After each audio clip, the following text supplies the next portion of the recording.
10 минути резервирани за последниот разговор во денешно издание на Македонија наутро. Ќе говориме за активностите на СОС детското село и сето тоа ќе го дознаеме од националниот директор. Добро утро, велам за Јулијана Гап.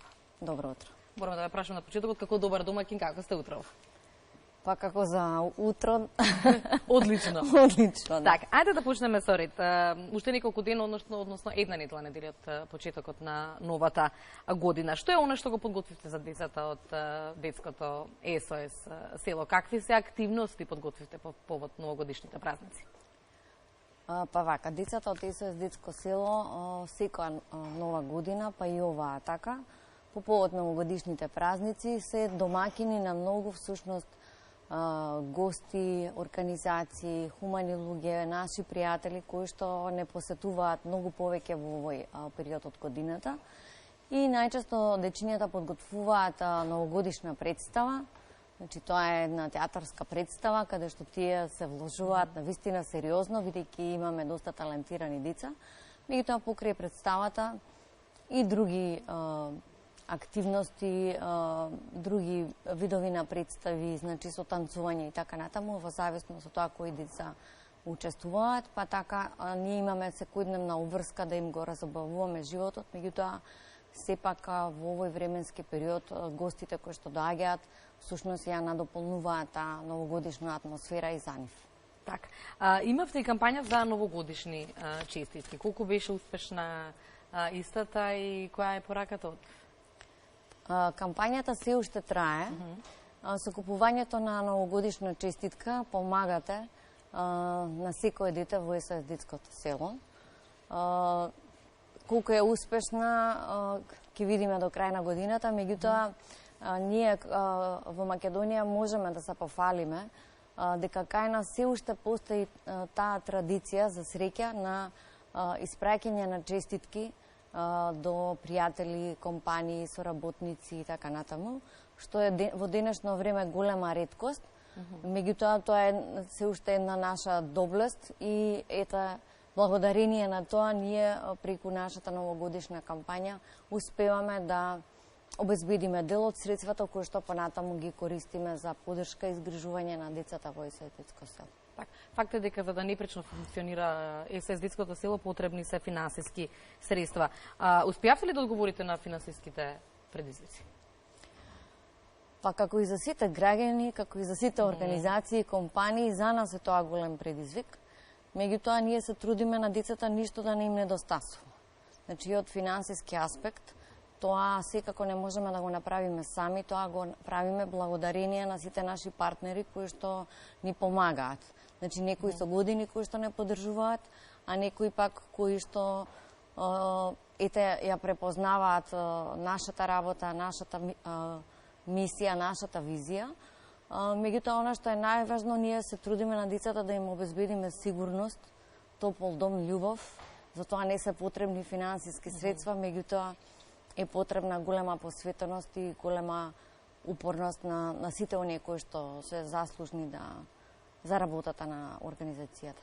Оно што особено е важно и што сакам да се спомене е фактот дека работите со децата во бегалските кампови во Гевгелија. Што се оние деца кои што ќе се најдат на пат низ Македонија за време на новогодишните празници? Ние како организација решивме да реагираме. Значи, затоа активно се вклучивме во поддршката на децата бегалци. Во Табановце, во прифатниот центар Табановце во Куманово, имаме така наречено пријателско катче за деца. Значи, таму семејствата, мајките со мали деца можат да престојуваат во тоа наше пријателско катче и во текот на тој краток или подолг престој ние се трудиме да им го направиме што попријатен, да им помогнеме, значи со одредена материјална помош, односно млеково прав за помалите бебиња, пелени, топла облека и така натаму. А секако сега размислуваме и за некое дополнително изненадување за децата, бидејќи секојдневно од 50 до 200 деца поминуваат низ тоа наше пријателско катче во Табановце. Так.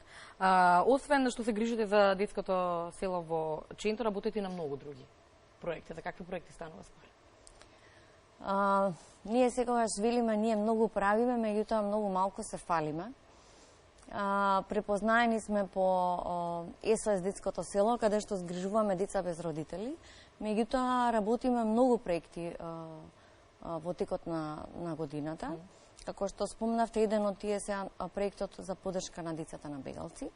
Меѓутоа, освен тие два проекти, работиме и со социјално загрозени семејства.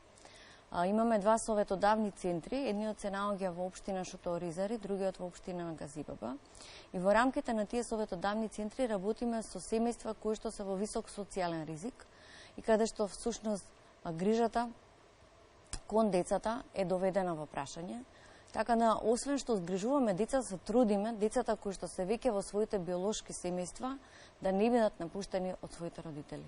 Значи, се трудиме да идентификуваме што е тоа што може да помогне на тоа семејство да се подобрат условите во тоа семејство и тоа на разни начини, преку материјална помош, меѓутоа исто така преку градење на капацитети на родителите, подобрување на животните услови во тоа семејство, вклучување на децата во образование, поддршка за вклучување на образовниот процес, едукативна поддршка, работа со децата, работа со родителите. Така да мислам дека и тој дел од нашето работење е многу важен, не толку видлив, меѓутоа во рамките на тие два центри, значи ние досега сме помогнале на околу 450 семејства.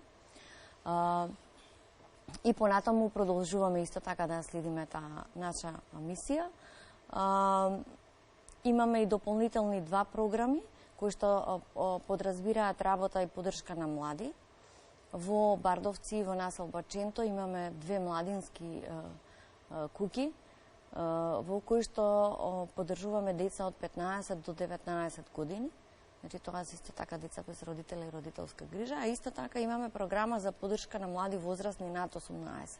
Значи размислуваме и за тоа што потоа со овие деца по 18 години кога ќе наполнат грижата, бидејќи нашата мисија да им помогнеме и да ги поддржиме се до оној момент додека не станат независни, додека не се вработат, додека не обезбедат стабилни приходи и да можат и тие понатаму да придонесуваат во општеството и во заедницата како и сите други.